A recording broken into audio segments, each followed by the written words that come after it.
যাবে, আমার জিকির করা বন্ধ হয়ে যাবে, কিন্তু আমি আল্লাহ এমন একজন কাদিম জাত, এমন একজন সিফাত যেই জাতের না কোনো ধ্বংস আছে, না কোনো শুরু আছে, না কোনো ডিস্ট্রয় আছে, না কোনো ফিনিশ আছে, না কোনো বিগিনিং আছে, না কোনো এন্ড আছে। এক কথায় সেই আল্লাহ না কোনো ক্ষয় হবে, না লয় হবে, না ধ্বংস হবে, সমস্ত কিছু ধ্বংস হয়ে যাবে, তখন আল্লাহর জিকির বন্ধ হয়ে যাবে। কিন্তু আল্লাহ তাআলা এমন একজন কাদিম জাত, সেই সময় অবশিষ্ট থেকে একমাত্র তখনও তিনি তিনার হাবিবের প্রতি দরুদ ও সালাম চালিয়ে যেতে থাকবেন। নারায়ে রিসালাত, নারায়ে হায়দারি, বাহ সুবহানাল্লাহ, বহুত খুব, বাহ। तो नबी जिक्र क़यामत में ऐसा एक लम्हा आएगा जब खुदा का जिक्र करने वाला कोई ना होगा, मगर मुस्तफा का जिक्र करने वाला खुदा हमेशा होगा। বহুত খুব, বাহ। যখন পৃথিবীর মধ্যে কিছুই থাকবে না, সব কিছু ধ্বংস হয়ে যাবে, শেষ হয়ে যাবে, তছনছ হয়ে যাবে। এখন যদি একটা ভূমিকম্প কোনো জায়গায় হচ্ছে, জাপানের দিকের খবর, নেপালের খবর এসেছিল, তাহলে সবকিছু বিল্ডিং গুলো যেমন তছনছ হয়ে গিয়েছিল। এটা তো হচ্ছে আর্থকোয়াক, একটা ভূমিকম্প সিম্পল ভাবে দেখানো হচ্ছে, কিন্তু কিয়ামত যখন হবে তখন তো সবকিছু চূর্ণ বিচূর্ণ হয়ে যাবে, কিছু চিহ্নিত থাকবে না। সেই সময় আল্লাহ তাআলার জিকির বন্ধ হয়ে যাবে, কিন্তু নবী মুস্তাফার জিকির তখনও চলতে থাকবে। তাই আসুন, আমি যে আপনাদের সম্মুখে যে আয়াতখানা তুলে ধরেছি, আমি এখনো মেন বক্তব্যতে যাইনি, কিন্তু সেই আয়াতখানা এমন একখানা কিতাব থেকে সংগৃহীত হয়েছে, এমন একখানা কিতাব থেকে নেওয়া হয়েছে, যেই কিতাব এমন একখানা মূল্যবান কিতাব, এমন একখানা মূল্যবান গ্রন্থ, আপনি যদি অক্সফোর্ড ইউনিভার্সিটিতে গিয়ে সমস্ত কিতাবকে সার্চ করতে থাকেন, অক্সফোর্ড ইউনিভার্সিটির লাইব্রেরিতে গিয়ে সমস্ত কিতাবকে যদি আপনি সার্চ করেন, কোন রাইটারের কিতাবে আপনি দেখতে পাবেন না যে এই কিতাবের মধ্যে কোনো ভুল নেই, এই কথাটা কোনো রাইটার এখন পর্যন্ত লেখেনি। লিখছে আরো, যদি কোনো ভুল পেয়ে যান তাহলে আমাকে ধরিয়ে দেন, আমি আপনাকে পুরস্কৃত করব। কিন্তু কোরআন এমন একখানা কিতাব, যেই কোরআন আপনি হাতে নেওয়ার সঙ্গে সঙ্গে যখনই বলবেন আপনার চোখে ভেসে আসবে আলিফ লাম মিম যালিকাল কিতাবু লা রাইবা ফি, দেয়ার ইজ নো লেসচার of this book, there is no doubt of this book. অর্থাৎ এই কিতাবের মধ্যে কোনো ভুল তো দূরের কথা, সন্দেহের অবকাশ নেই। সুবহানাল্লাহ, সুবহানাল্লাহ। কোরআন এমন একখানা কিতাব, সেই কোরআন থেকে আমি আয়াতখানা তুলে ধরেছি। এই আয়াতখানার ব্যাখ্যা করব, কোনো সন্দেহ থাকবে? থাকতে পারে না।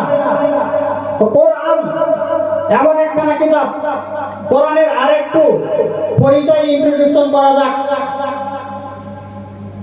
এখন যে কোনো কিতাব লেখা হচ্ছে, লেখার পরে সেই রাইটার তার কিতাবটাকে কোনো ইংলিশ যারা টিউটোরিয়াল রয়েছে, ম্যাথমেটিক্স টিউটোরিয়াল রয়েছে, তাদেরকে দিয়ে দেয় প্রচার করার জন্য। পৃথিবীর রাইটার লেখার পরে কোনো মাস্টারকে দিয়ে দেয় সেই কিতাবটা।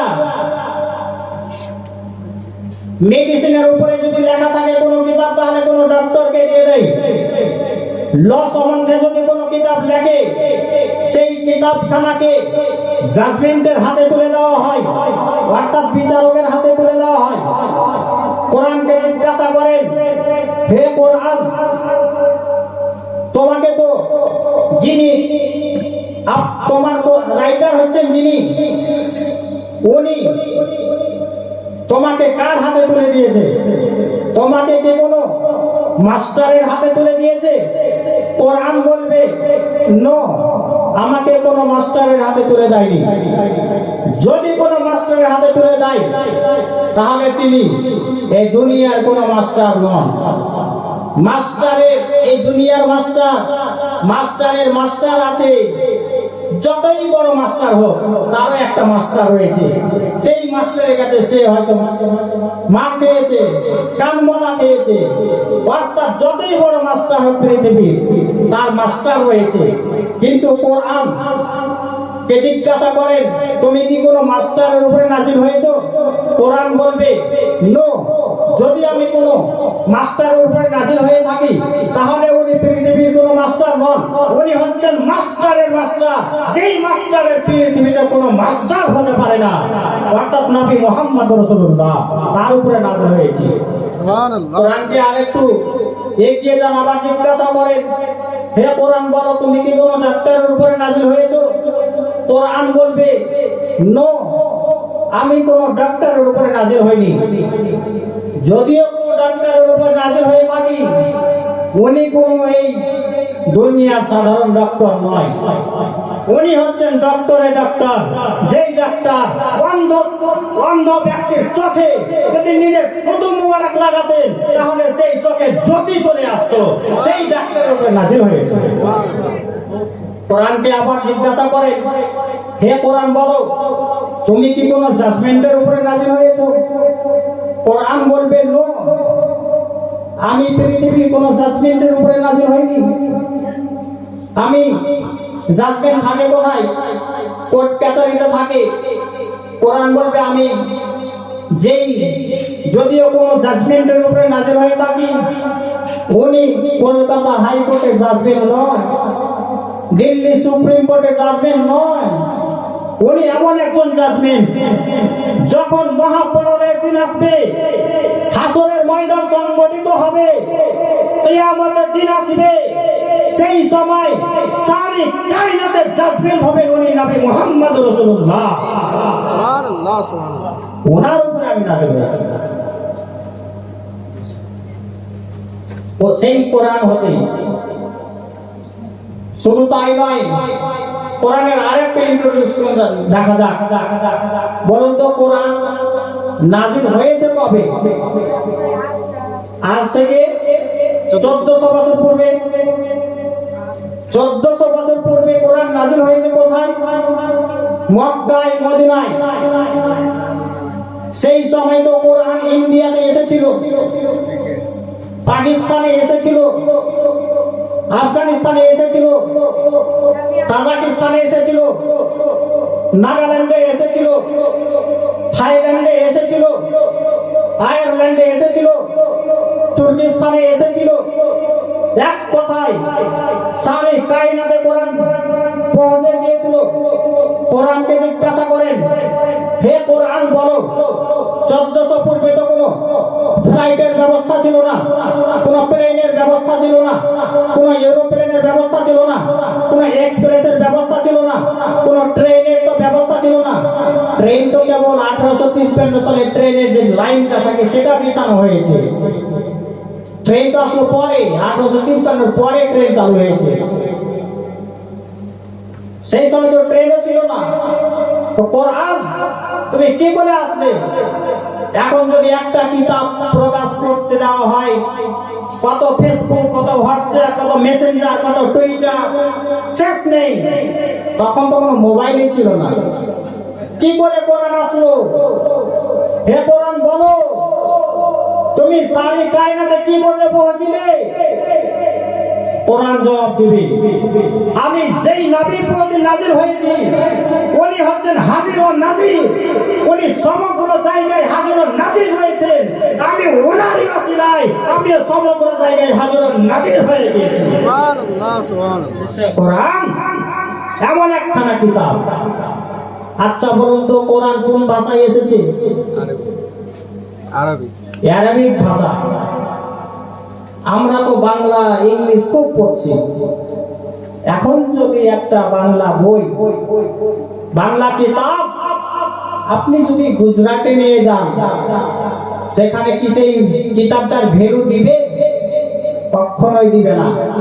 সাধারণত এই ওয়েস্ট বেঙ্গলের পাশে বিহার রয়েছে, বিশেষ করে আমাদের রায়গঞ্জ সাইডে 10 কিলোমিটার চলে গেলে বিহারে পড়ে গেলাম।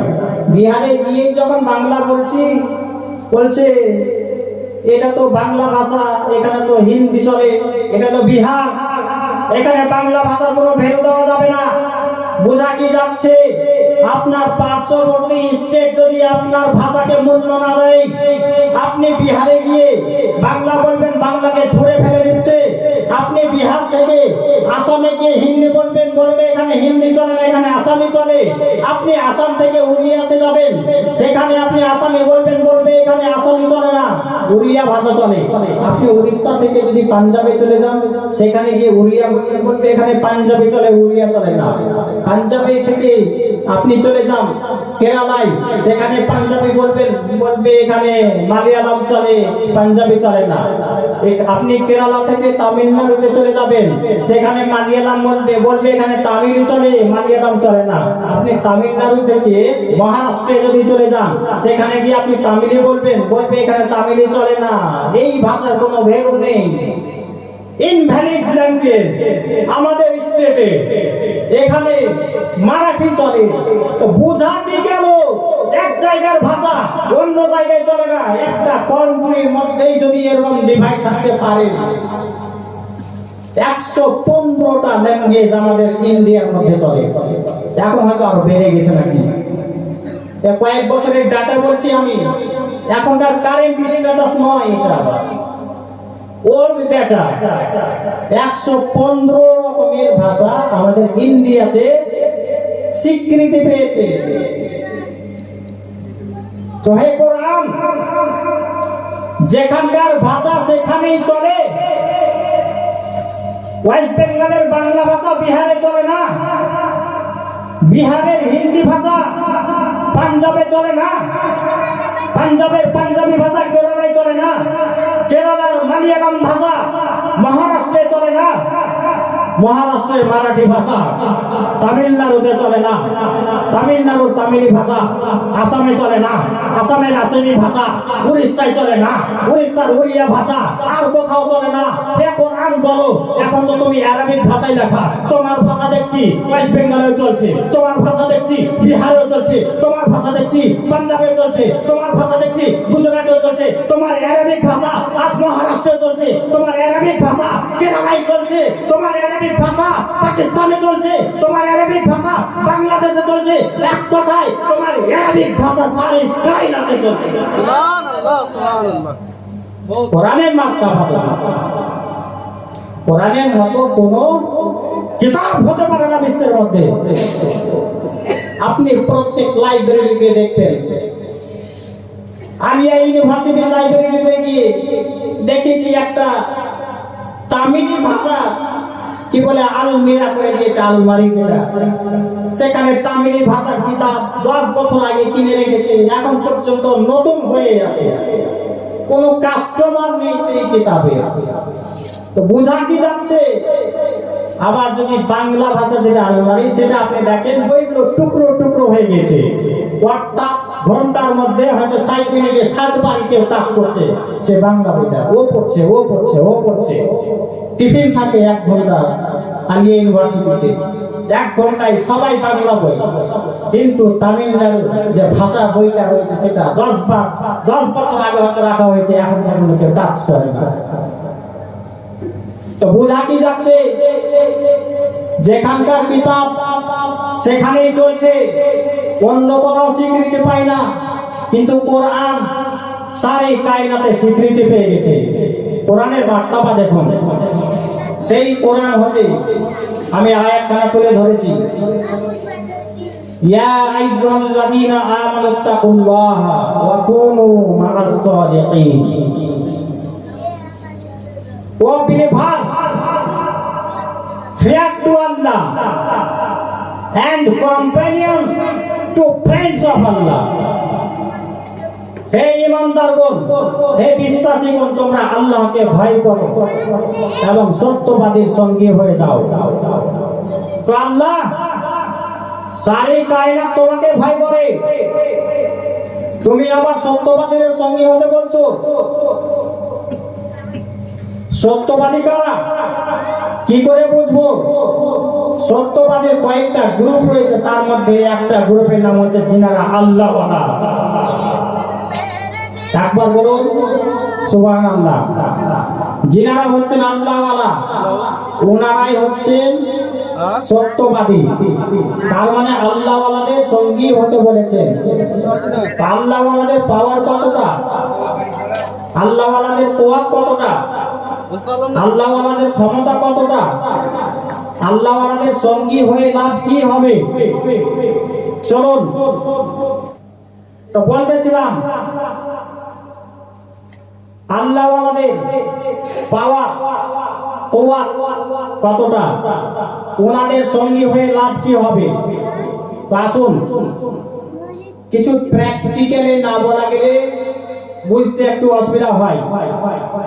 আমরা যখন হাদিস কোরআন থেকে বুঝতে পারি না তখন প্র্যাকটিক্যালও একটু দরকার। আজ আমাদের এই শরীরখানা রয়েছে, এই শরীরখানার মধ্যে বলুন তো এই শরীরখানা যে চলছে কেন চলছে,